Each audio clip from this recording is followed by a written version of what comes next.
Hello বন্ধুরা, আবারও একটা নতুন ব্লগে সবাইকে স্বাগত। আর সকাল সকাল ঘুম থেকে উঠেই বাসি কাজকর্ম সেরে নিয়েছি।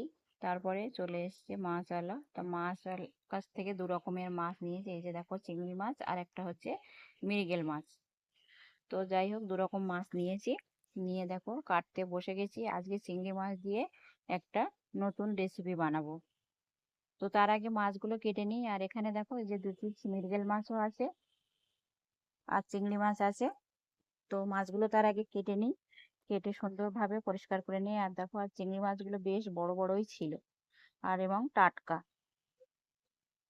তো মাছগুলো দু পিস রেখে দেবো আর চিংড়ি মাছ দিয়ে রেসিপিটা বানাবো।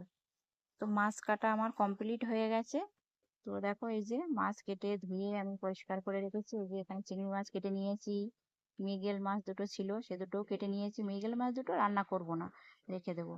আর এই ইঁচড় রান্না করব আজ। ইঁচড় আর আলু দেখো কেটে রেখেছি। ইঁচড়টা কাটা তোমাদের দেখাইনি, আমি আগে থেকেই কেটে রেখেছিলাম। দিয়ে এঁচোড় দিয়ে চিংড়ি মাছ দিয়ে রেসিপিটা বানাবো। আমি যেমনটা পারি তেমনই আর কি রেসিপিটা বানিয়ে তোমাদেরকে দেখাবো। তো গরম জল বসিয়ে দিয়েছি আর জলে একটু নুন আর একটু হলুদ দিয়ে দেবো। যেহেতু এঁচোড়ে আঠাও রয়েছে খুব আর কষ, ওই জন্য আধ ঘন্টা ধরে সেদ্ধ করে নেব। ভালো করে সেদ্ধ করে তারপরে নিয়ে নেব।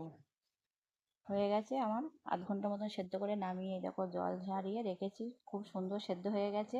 আর এখানে এঁচোড়ের জন্য গোটা গরম মশলা নিয়েছি, শুকনো লঙ্কা, পেঁয়াজ কুচি, টমেটো কুচি নিয়েছি আর সরিষার তেল দিয়েই বানাবো। আর এদিকে আছে ঘি আর এখানে আছে গরম মশলা।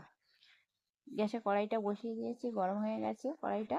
এবার কড়াইতেই দিয়ে দেবো সরিষার তেল।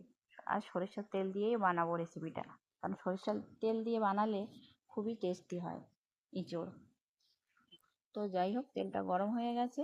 এবার দেখো, আমি এখানে কুচানো পেঁয়াজগুলো দিয়ে দিলাম, দিয়ে একটু ব্রাউন কালার করে ভেজে নেব।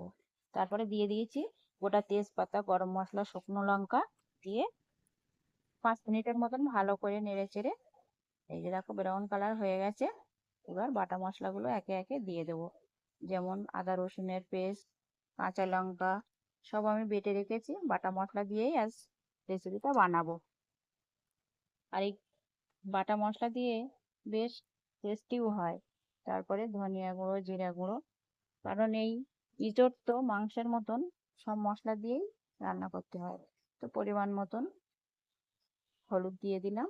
দিয়ে সর্বশেষ তারপরে যে করে একটা বড় সাইজের টমেটো টুকরো টুকরো করে রেখেছি সেটাই দিয়ে দিলাম। দিয়ে একটু নুন দিয়েছি যাতে টমেটোটা গলে যায়। দেখো মশলাটা কি সুন্দর হয়েছে আর টমেটোগুলোও গলে গেছে, তেল ছাড়তে শুরু করে দিয়েছে মশলা থেকে।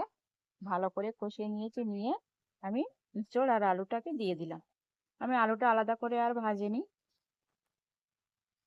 তো আমি একসাথেই মশলার সাথে দিয়ে দিয়েছি। দিয়ে বেশ কিছুক্ষণ ধরে কষিয়ে নেব। আর এই যে দেখো, চিংড়ি মাছগুলো ভেজে নিয়েছি আগে, সেগুলোও দিয়ে দিলাম যাতে চিংড়ি মাছটাও মিশে যায় মশলার সাথে। তো যাই হোক, বেশ কিছুক্ষণ নাড়াচাড়া করে কষিয়ে নিয়েছি। নিয়ে একটু কালারের জন্য কাশ্মীরি লঙ্কার গুঁড়োও দিয়েছি, দিয়ে যাতে একটু লাল লাল কালারটা হয়। আর এই যে দেখো, ভালো করে আমি কষিয়ে নিয়েছি। নিয়ে গরম জল দিয়ে দিয়েছি, পরিমাণ মতন গরম জল দিয়েছি। দিয়ে আবার কিছুক্ষণ ঢাকা দিয়ে রাখবো। এই যে দিয়েছি, দেখো কত সুন্দর হয়েছে। তো যাই হোক বন্ধুরা, আমার এঁচোড়ের তরকারি প্রায় হয়ে এসছে। এই যে দেখো হয়ে গেছে। এবার নামানোর আগে মেন যেটা দিতে হবে ঘি। ঘিটা মাস্ট দিতেই হবে। ঘিটা দিলে খুবই টেস্টি হয় এই এঁচোড়ের তরকারিতে। যেমন ধরো মোচাও রান্না করতে গেলে ঘি দিতে হয়, এঁচোড় এরকম আর কি। রান্না বান্না তেমন ভালো পারি না, তবে যেটুকু শিখেছি সেটুকুই তোমাদের কাছে শেয়ার করলাম। আর এই যে দেখো কত সুন্দর হয়েছে। আর একটু হালকা ঝোলও রেখেছি, যেহেতু গরম ভাতের সাথে খেতে হবে, ওই জন্য একটু হালকা হালকা ঝোলও রেখেছি, তবে খুব একটা না। হয়ে গেছে। তো এঁচোড়টা নামিয়ে তোমাদের ফাইনাল লুকটা দেখাচ্ছি কেমন হয়েছে তরকারিটা। আর বেশ গরম মশলার সেন্টটাও বার হয়েছে, আমি একটু গরম মশলাও দিয়েছি। এই যে দেখো ফাইনাল লুক। এখানে আমি শাক আর বেগুন ভেজেছি, আর এদিকে আছে স্যালাড, আর এখানে আছে তোমার এই যে এঁচোড়ের তরকারি। তো যাই হোক বন্ধুরা, আজ ভিডিওটা এই পর্যন্তই। তোমাদের কেমন লাগলো অবশ্যই কমেন্টে জানাবে। সবাই ভালো থাকবে, সুস্থ থাকবে। আবার দেখা হবে অন্য কোনো নতুন ভিডিওর সাথে। ততক্ষণে সকলে খুব ভালো থেকো, সুস্থ থেকো। আর ভিডিওটা কেমন লাগলো অবশ্যই কমেন্টে জানাতে ভুলো না। ভালো লাগলে একটা লাইক করে পাশে থেকো। ধন্যবাদ সবাইকে।